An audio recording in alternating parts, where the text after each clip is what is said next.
বিয়ের ৮ মাসের মাথায় এসে আজ আমার স্বামী আমার বড় বোনকে বিয়ে করে নিয়ে এসেছে। স্বামীর পাশে আপন মায়ের পেটের বোনকে বধূ বেশে দেখে আমি একটু অবাক হলাম না, কারণ আমার বিয়ের পরের দিন থেকে বুঝেছিলাম যে এই সংসার আর আমার কপালে নেই। এই ৮ মাস আমি কম চেষ্টা করিনি সানি মানে আমার স্বামীর মন জয় করার, কিন্তু আমি ব্যর্থ। ৮ মাস আগে সানির বিয়ে ঠিক হয়েছিল আমার বড় বোনের সাথে, অথচ আমি আগে থেকেই সানিকে ভীষণ ভালোবাসতাম, তবে কোনোদিনও তা প্রকাশ করিনি। সানি আমাদের বাড়ির পাশের বাড়িতে ভাড়া থাকতো ব্যাচেলর হয়ে। সানির বাবা গ্রামে থাকে, প্রতিদিন সকালে দেখতাম তার অফিসে যাওয়া। মূলত আমি তার বাহিরের সৌন্দর্য দেখেই বোধহয় প্রেমে পড়েছিলাম। সানি আর আমার বড় বোন শারমিন যে প্রেম করতো সেটা জানলাম সেদিন, যেদিন সানি তার বাবা মাকে নিয়ে আমাদের বাড়িতে এসেছিল শারমিন আপু আর তার বিয়ে ঠিক করার জন্য। তাদের বিয়ে ঠিক হলো। আমার সেদিন ভীষণ কষ্ট হলো, মনের ভিতর কষ্ট পুষে রেখেছিলাম, কাউকে জানতে দেইনি। বিয়ের দিন ঘনিয়ে আসলো, কিন্তু কবুল বলার আগ মুহূর্তে জানতে পারলাম আপু বাড়ি ছেড়ে পালিয়ে গিয়েছে। কোথায় গিয়েছে কেউ বলতে পারেনি, শুধু চিরকুটে লিখে রেখে গিয়েছিলেন আমি সানিকে বিয়ে করতে পারবো না। বিয়ে যদি নাই করার ছিল তাহলে আপু বিয়েতে রাজি হলো কেন? সানি সেদিন আপুর উপর রাগ করে আমাকে বিয়ে করতে চায়, কারণ তাকে বউ নিয়ে বাড়ি ফিরতে হবে। মান সম্মানের একটা ব্যাপার আছে, আমিও না করিনি। ভেবে নিয়েছিলাম আল্লাহ বোধহয় আমার ভালোবাসাকে আমার করে নেওয়ার সুযোগ করে দিচ্ছে,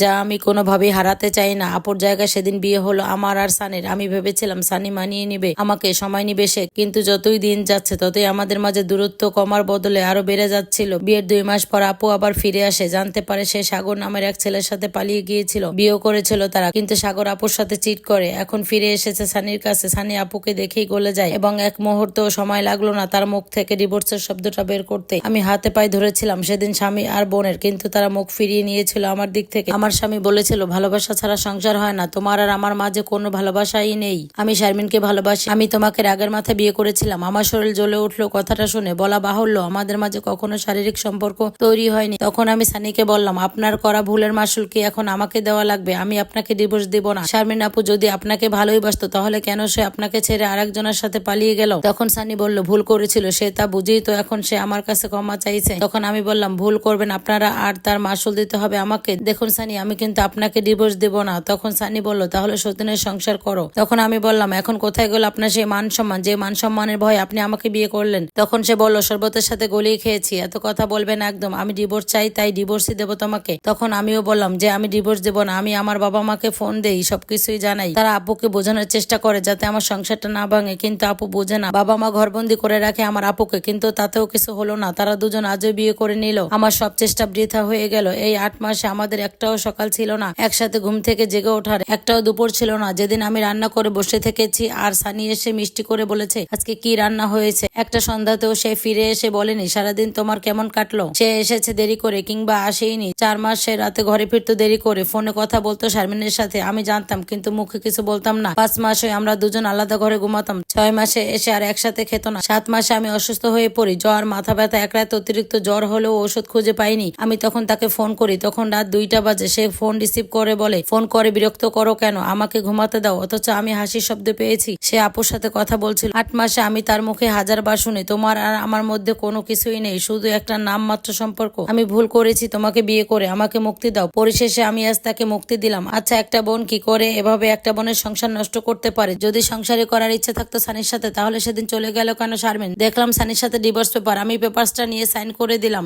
যাওয়ার আগে শুধু একটা কথা বলে আসলাম, যেই মেয়ে বিয়ের আগে একবার আপনাকে ছেড়ে ভেগে যেতে পারে সেই মেয়ে আপনার চেয়ে বেটার কাউকে পেলে আপনাকে দ্বিতীয়বারও ছেড়ে দিতে পারবে। গ্যারান্টি আপনার জীবনে সুস্থায়ী হবে না। আমি আমার বাবা মায়ের কাছে চলে এসেছিলাম। বাবা মা সেদিন আপুকে ত্যায্য করেছিলেন। আমি বাবা মায়ের কাছে থেকে মাস্টার্স কমপ্লিট করলাম জগন্নাথ ইউনিভার্সিটি থেকে। জগন্নাথ ইউনিভার্সিটির আমার সাথে পড়া এক ছেলের নাম শিহাব, তার সাথে আমার বিয়ে ঠিক হয়। আমাদের রিলেশন ছিল না, আমাকে পছন্দ করেছিল শিহাব এবং বিয়েও করতে চায়। সরাসরি বিয়ের কথা বলাতে আমি আমার সবকিছু খুলে বলি তাকে এবং শেষে বলি সব জেনেও যদি আপনি আমাকে বিয়ে করতে চান তাহলে আমার কোনো সমস্যা নেই, তবে ভাবার জন্য সময় নিন। আমি একজন ডিভোর্সি নারী, সমাজ ভালো চোখে দেখবে না। তার ঠিক একদিন পরে শিহাব এসে আমার হাতটা শক্ত করে ধরে বলল একটা দিন লাগলো শুধু আমার বাবা মাকে রাজি করানোর জন্য। আমি কখনোই সমাজের পরোয়া করি না, ইনশাল্লাহ সামনেও করব না। আমার কাছে আগে আমার ভালো থাকা, আর আমি আমার ভালো থাকাকে দেখতে পাই তোমার মাঝে। বাবা মাকে নিয়ে কাল যাব তোমার বাসায় বিয়ের প্রস্তাব নিয়ে তোমার আর আমার বিয়ে পাকা করতে। ঠিক তার পরের দিনে শিহাব এসেছিল তার বাবা মাকে নিয়ে, তার কথা মতো আমাদের বিয়ে ঠিক করতে। আমাদের বিয়ে ঠিক হয়। আমার শাশুড়ি বিষয়টা খুব সহজে মেনে যে নেয়নি সেটা তার মুখ দেখেই বোঝা যায়। পরে অবশ্যই জেনেছি শিহাব তার সব রকমের ব্ল্যাকমেইল করে আমার শাশুড়িকে বিয়েতে রাজি করিয়েছে। আমার বিয়ে ঠিক হওয়ার 10 দিন পর খবর আসে আপু আবার পালিয়ে গিয়েছে। এটা শোনার পর শিহাব রাতে বাইক চালিয়ে আমাদের বাড়িতে আসে আর ভয়ার্ত গলায় জিজ্ঞেস করে তুমি কি আমাকে ছেড়ে দিবা সত্যি? তখন আমি বললাম কেন ছেড়ে দেব? তখন সে বলল তোমার বোন তো আবারও পালিয়ে গিয়েছে। গিয়েছে। তখন আমি বুঝলাম বেচারা এই খবর শুনে এভাবেই ছুটে এসেছে। তখন আমি তাকে বললাম, আপনি আমাকে এই চিনলেন, আমি আপনাকে কেন ছেড়ে দেবো সানির জন্য? কখনোই না। এখন আমাদের সংসার জীবনের 3 বছর চলছে। সানির খবর জানেন না, তবে শুনেছি সে নিজেকে ঘরবন্দি করে ফেলেছে। তার বাবা মা তাকে উঠতে বসতে খোঁটা দেয়। তবে আমার সাথে আর কখনো দেখা হয়নি সানির। হয়তো লজ্জা আসেনি কখনো। ভালোবাসা ভালো, কিন্তু অন্ধ ভালোবাসা ভালো নয়। সানি অন্ধ ছিল শারমিনের প্রতি। সেই অন্ধত্বই তার সর্বনাশ করে বসলো। আর কখনো না আসুক সামনে সেই চেহারা, তাহলে আমি মনের ভিতরে থাকা আমার আক্রোশ ক্ষোভ মিটিয়ে দিতাম। আমার জীবনের 8টা মাস নষ্ট করে দেওয়ার জন্য সানি নিশ্চয়ই আমার শেষ কথাগুলো ভালোভাবে একান্তেই বসে